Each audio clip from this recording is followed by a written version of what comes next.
Got it.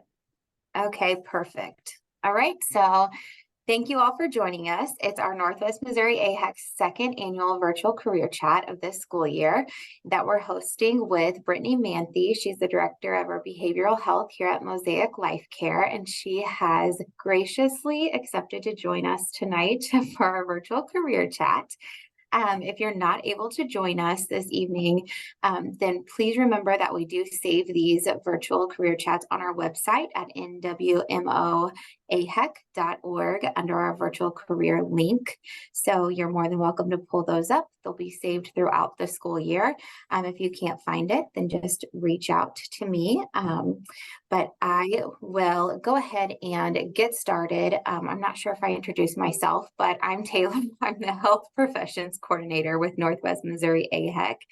And I will be asking Brittany these questions as we go along. So if you have any questions, if you're jumping on here, you feel free to type those in the chat below or raise your hand and we can get those answered for you as we go through the chat. So we will start here with just the basics and ask Brittany, just if you want to introduce yourself, Brittany, again, and kind of just ask you, what is your job description?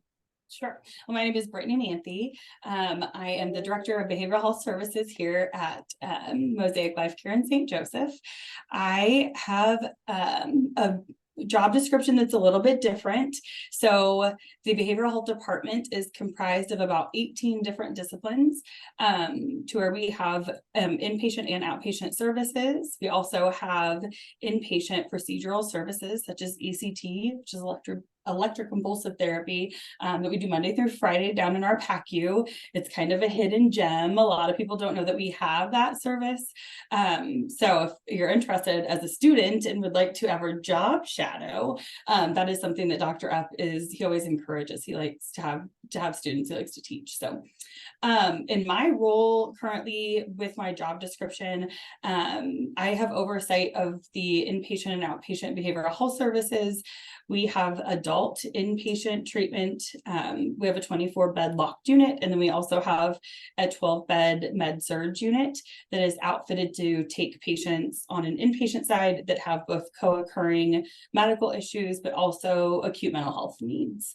So that unit was created back in 2011, where we had just found a need for patients who had maybe had a really serious suicide attempt and needed to have their medical needs being taken care of, but also start in with the therapy right away. And so we created that unit. We've since moved just over the hallway, but we have a fancier unit now. So it's really nice, as far as being able to help our patients both with, getting them better, physically better, medically better, and then also talking with them about what was going on and not having them have to wait until they're medically cleared to come over to the mental health unit. So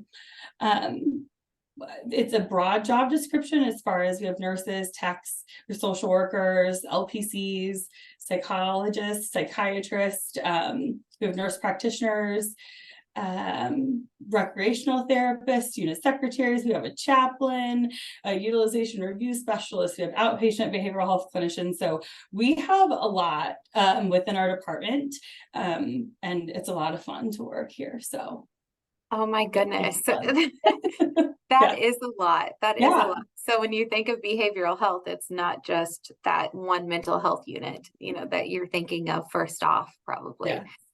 It's a lot of teamwork. It's a very big team, but again, of diverse backgrounds, education levels. It's pretty awesome. Mm-hmm. It sounds like it. You said there was a PACU. Can you explain what does PACU stand for? What is? Sorry. So PACU is actually, PACU is actually, it's like where OR, like surgery stuff happens. And so we utilize the PACU for our patients in the morning prior to it opening for surgical patients to have their ECT treatment done. And so they come in about 6:30 in the morning. They take what we call a QIDS, which is a baseline depression rating scale. They do that every time that they come in. So we hopefully, we'll see their QIDS score get better as they do their treatment. We have an ECT nurse who takes care of the assessment. One of our hospitalists does the H&P, and then our psychiatrist is the one who is actually doing the procedure itself. It's about 7 minutes long, and then patients are in recovery, and then our ECT nurse is back upstairs and working the rest of her day, usually about 4 hours in. So Okay. Okay. So it's a whole wraparound service that you have right there.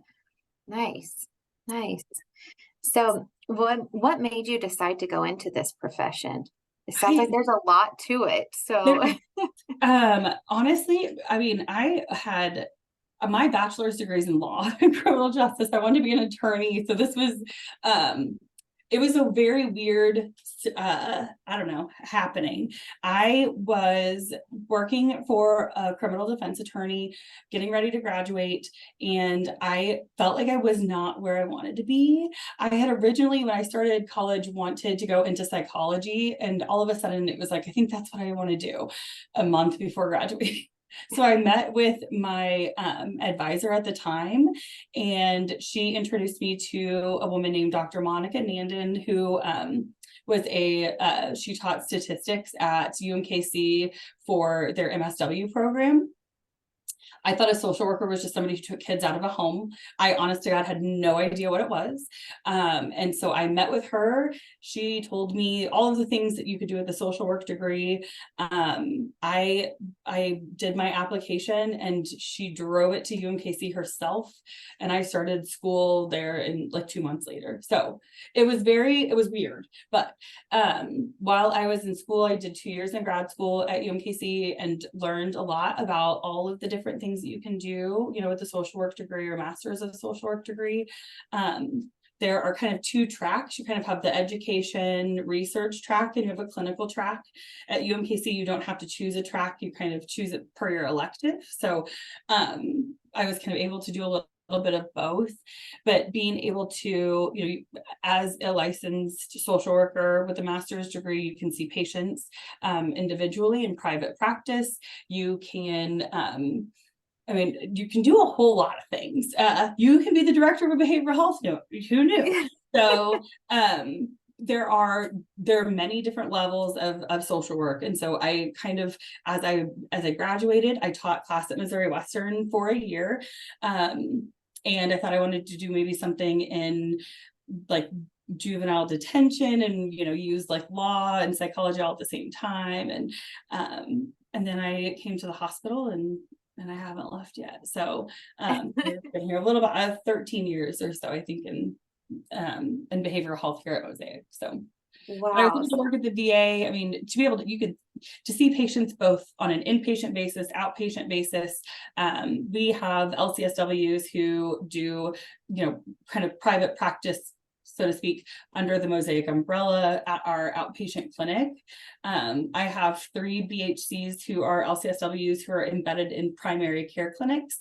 So if you go to your primary care appointment and you're talking with your doc about, gosh, I've just been like really anxious lately, or, school is really stressing me out, or I lost a loved one and I'm having some issues with depression or just feeling really sad, they can pull one of our BHCs in, and they can kind of just do a quick assessment with you and then establish, do you want to start seeing this person, and have some kind of therapeutic sessions with them, which is all housed in your primary care, doctor's office, which is nice. And so that way it's, everybody's kind of on the same page. Your provider understands a little bit more, because your therapist can spend more time with you, maybe understand a little bit more, like, this is where this feeling is coming from, to help with if there's a need for medication, this is what I would recommend for prescribing, or, so on and so forth. So definitely. I'm sure that's a lot more comfortable feeling. You don't have to leave that room right there. You can have, you said, a behavioral health consultant or someone come in right then. And yeah, that's a lot nicer than having to wait for a referral or something like that, I'm sure. And you're already comfortable with a primary care office. So when you go back for your visit, it's just the same one office location that you're having to go to. So no one knows if you're going in there for your annual wellness checkup or if you're going in to talk to Crystal. It's okay. Yeah, it's a lot more comfortable then. Yeah, I never knew that was there. So that's definitely a benefit.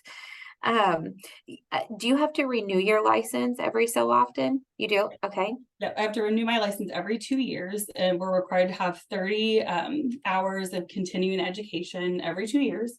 So depending on your licensure, for an LCSW or LMSW, you have to have certain number of hours in certain categories. So there is a suicide and assessment. You have to have 3 hours in suicide and assessment.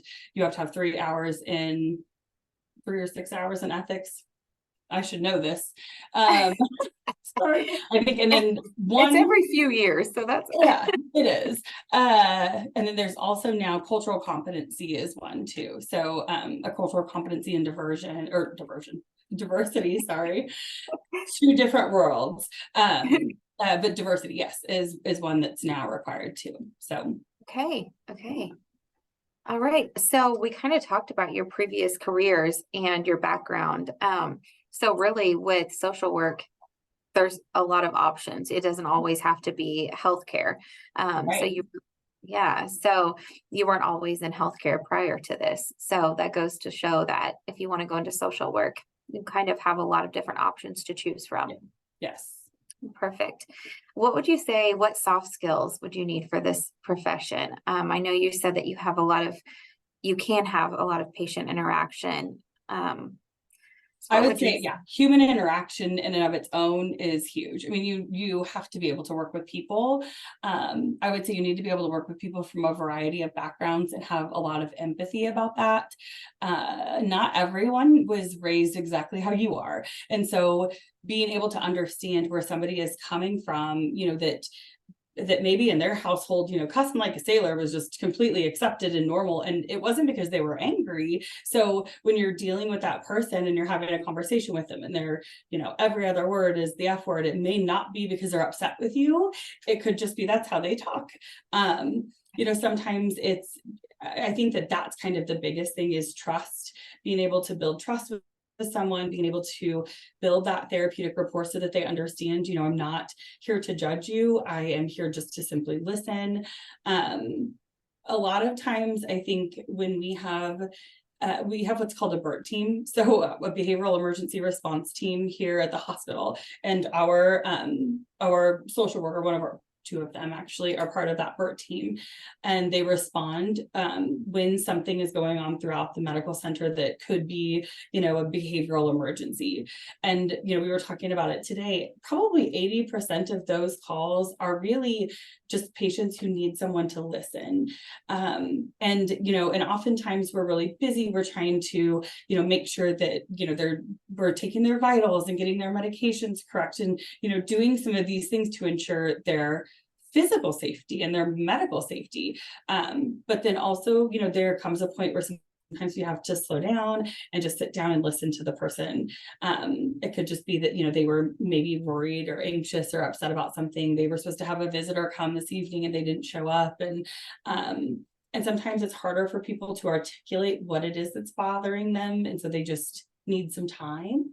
And if you work in a hospital, time is of the essence. And so, you're always kind of running around trying to get all your things done. So it's really nice to be able to have that person, the soft skills being, I can walk into a room, even though it's super chaotic, and kind of bring a calming presence.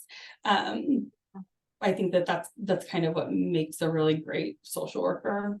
Yeah, it's that calming and kind of understanding, and yeah, that makes sense. That does. So with that BERT team, I'm sure there's other departments that you work with, and I'm sure you run to almost All of them. any department then. Yeah. Yeah. So on a daily basis, without that BERT team, what would a social worker, do you think, encounter? Just patients coming. Yeah. So, if it depends. We have social workers who are on the medical floor. We have bachelor's level social workers on the medical floor, master's level social workers on the medical floor who work under care management umbrella.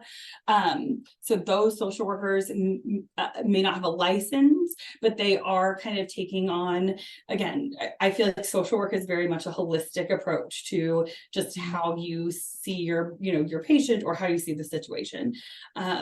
There may be somebody who's on the medical floor who needs a social work consult for reasons that, they're not able to stay on their medications, or they're not being compliant with medications. Let's say that's the reason for the consult. And then that social worker might go in and find out, well, they're not compliant because they don't have insurance that covers, the medications that are being prescribed. They don't have transportation to get to the pharmacy. It's being called to a pharmacy that's in St. Joe, and they live in Gower, and they can't get back and forth. So I feel like sometimes it's detective work also.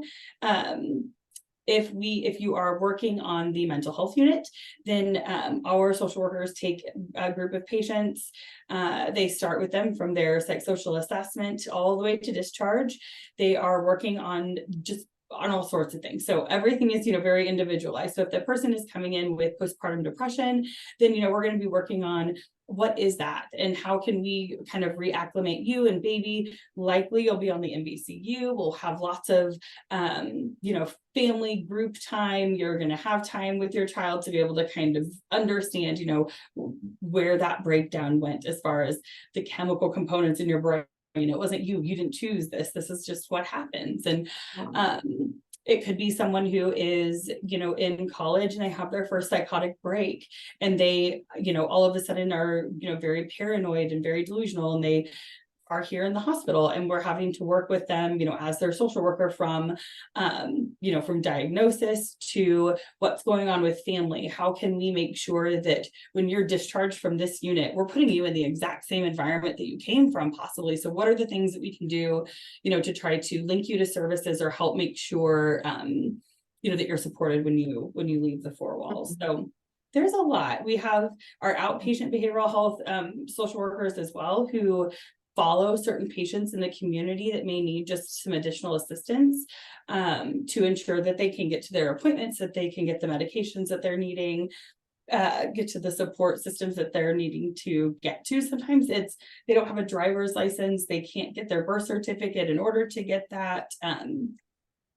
You're working with them on food stamps. I mean, just honestly, depending on the level of education and then the job role itself, I love social workers. So they're all over. We've got social work in the ED, who help kind of connect the dots when it comes to what's needed in order for that patient maybe not to be admitted, but to be able to go back home from the ER. And so it really is every department. I mean, it just depends on the patient, but really they could be working with every single department. Yes. So yes, that's great. That's great. What would be an entry level position to start out with? For social work specifically, or for behavior? For behavioral health, or the mental health unit? What would be an entry level? We have a lot of students that maybe they're just starting out.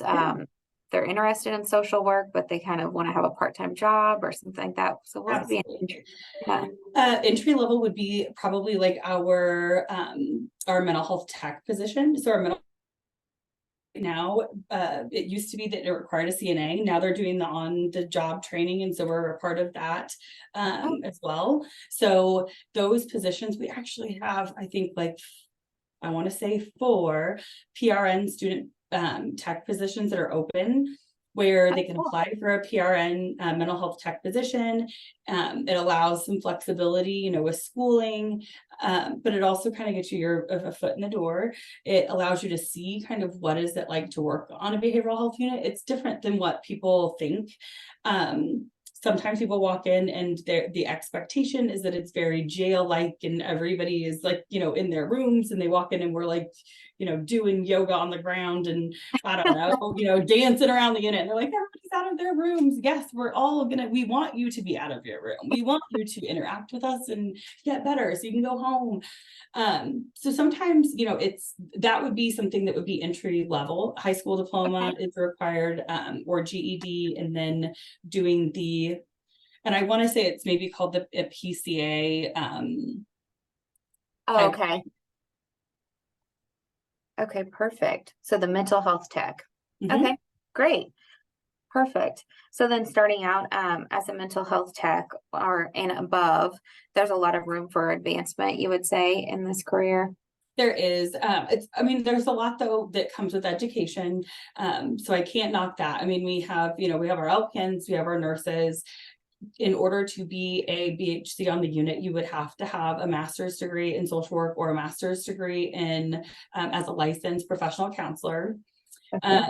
We do have lots of interns that come through, that do their internship or their field instructor work here on the unit. We also have those that do it out in the community with some of our other entities as well. So these positions do require a master's degree, but the position like the ER social worker position, there are some of the social work positions that are out on the floor that only require a bachelor's degree. And I know that, Missouri Western just got their MSW program granted. And so I think there are 12 people that are in that cohort. So that's really exciting. And if you graduate with your bachelor's in social work, then you can do the advanced standing class. It's just a 1-year program to get your master's. So that's kind of a nice thing, especially if you've got people who are wanting to go that route, just to know that, you can. Yeah. You can That's really graduate quick. a year early. Yeah. That's definitely, that's pretty quick, especially if you could already be working, in the ER as a social worker and have that, on your belt, under your belt as well. Yep. That's what our current ED social worker is doing. She's in the MSW program. And so she leaves early, like 2 days a week, and goes to class. And so that's perfect. That's perfect.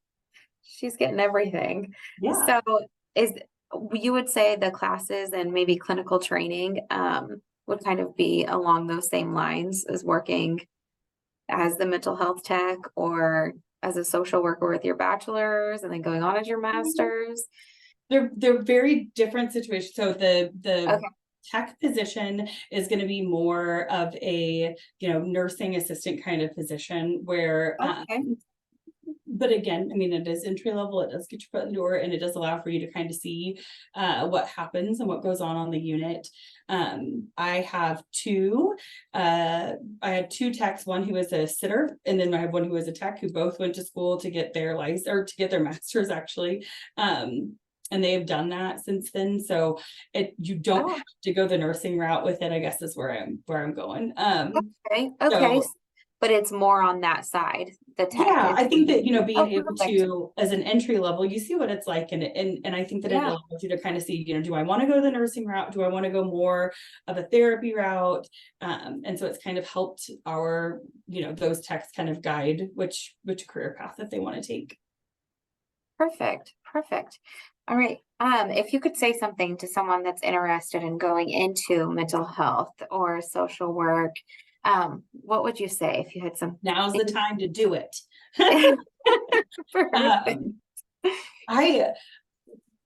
What would I say?